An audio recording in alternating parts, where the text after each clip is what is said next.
Hi, welcome to this quick video, and in this quick video I'm actually going to measure the hotness of this seasoning. So one of our partners is going out to do some training this week. I asked them what they're actually going to be testing. They did say a spicy seasoning, I think. This is the best I've got in our little collection here. So I'll test the Scoville heat unit of this spicy seasoning. Now in front of me I do have a Food Sense Generation 4. So I'm going to run through a few slides about how I prepared the sample. So I do have a sample here. So I'll run through a few slides on how I prepared that sample, but then I'm also going to run a live test as well. So let me just say, welcome to the Food Sense Generation 4. I weighed out 0.1 grams of the spicy seasoning. Easy enough to do on a balance. So 0.104, the 4 at the end really makes this, very little difference to the actual accuracy of this. I put that 0.1 grams into I want to say an Eppendorf tube, but maybe you could call it a centrifuge tube. So I put 0.1 grams into this, but then into that I also put 0.9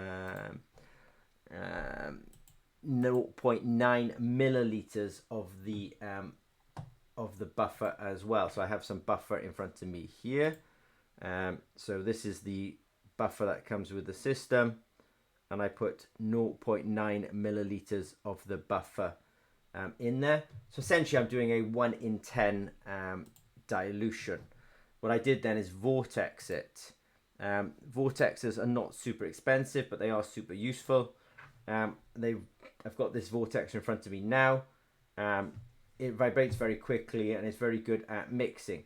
So what I'll now do is actually go and do a live demonstration of actually how to test this sample. I have the sample here. I have a vortexer just behind here. I might even bring the vortexer into shot just for 1 second. So I'm just going to vortex the sample.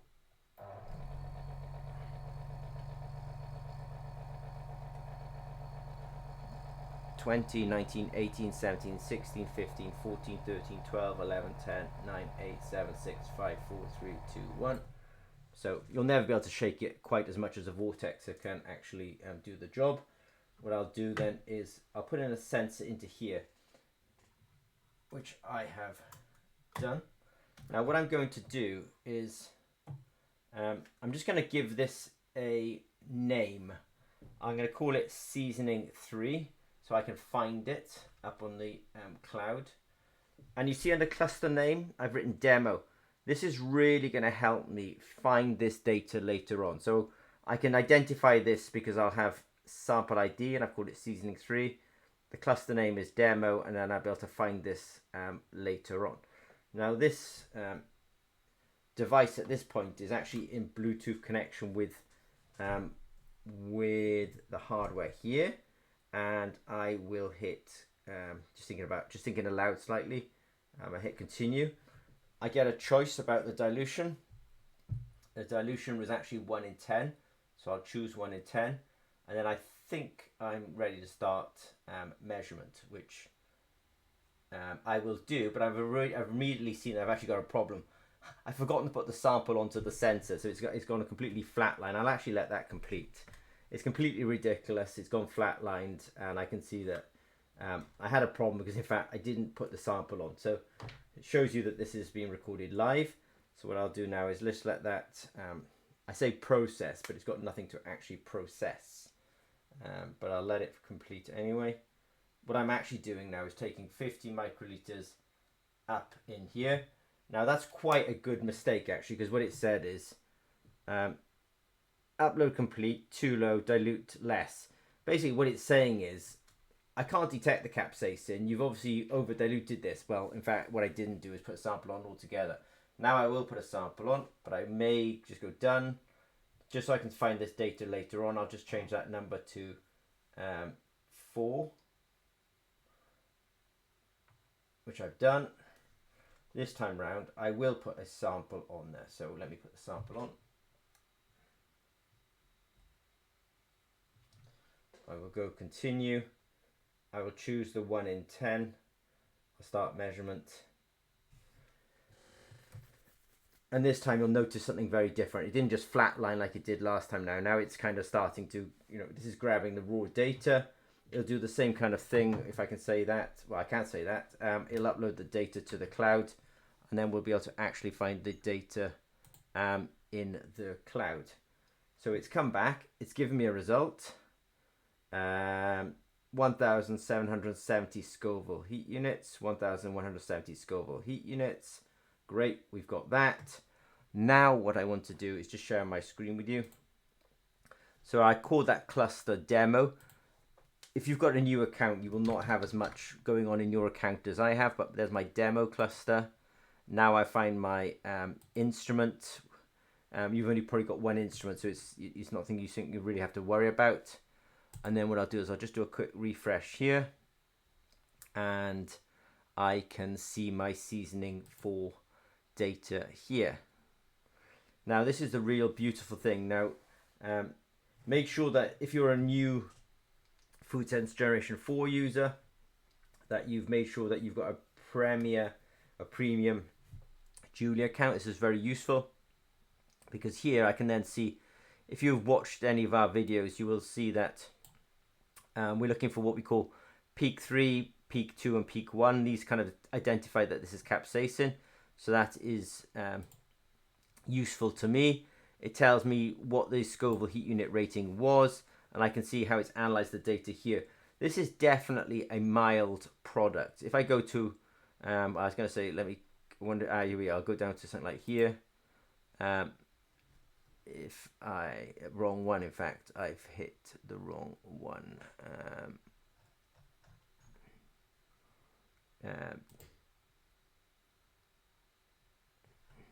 Yeah, you can see these peaks here. So this is not that sample. I'll go back now, but there's a more sort of classical peak 1, 2, and 3. But let me just go back to our actual data up here, and if you look, you can see there's a 1, a 2, and a 3. So these are the peaks for capsaicin. I've got my result, and that's nice about this then is I can see who did it, the time and date at which they did it.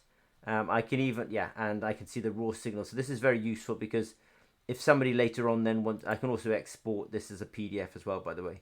But what this is useful about this is if somebody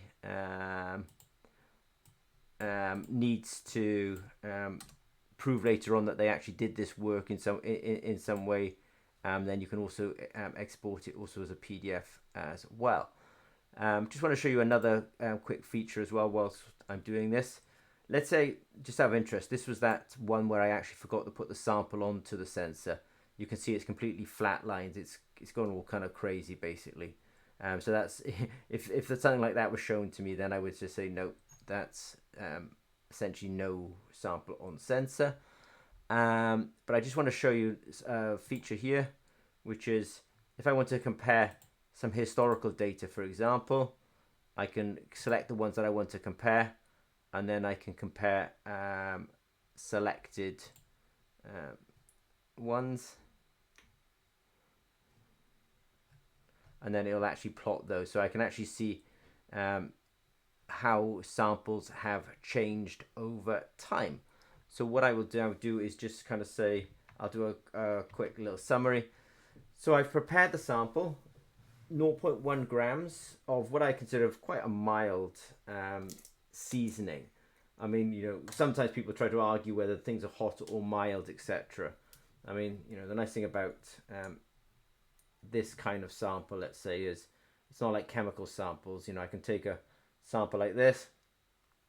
Not that you want to be doing that, but I'm just saying it is mild, and the Scoville heat units, coming back at about 1800 also says this is quite mild as well. So it's quite mild. I'll probably start coughing in a minute. So 0.1 grams of the seasoning, because it's quite a mild seasoning, in 0.9 mils of the buffer, and vortex that for approximately 20 to 30 seconds. Then 50 microliters onto the sensor. I ran the sample. It the sample was analyzed, the data went to the cloud, it was processed. I could find the data in the cloud, give myself a good sense of what's actually going on, and I was able to sort of confirm the result and see the raw data behind that result as well. If you have any questions regarding Food Sense Generation 4, please don't hesitate to contact us. And if you're doing a demo on this soon, good luck. Okay, thanks very much.